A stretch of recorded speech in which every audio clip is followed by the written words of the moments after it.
Porke ba hindi naniniwala sa Diyos, hindi na agad maliligtas? Paano kung gumagawa ako ng kabutihan? Kung gumagawa ka ng kabutihan, ay basahan lang yan sa Diyos.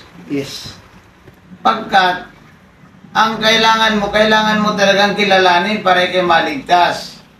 Sabi niya dito sa Juan, na pinapatunayan dito ng Diyos, ang daan ng kaligtasan, Juan 3:36, tingnan natin. 1 chapter 3 verse 36. Ang sumasampalataya sa anak ay may buhay na walang hanggan. Ngunit ang hindi sumusunod sa anak ay hindi magkakaroon ng buhay. Sa halip mananatili sa kanya ang puot ng Diyos. O yun, kung sasampalataya ka pala, may buhay ka.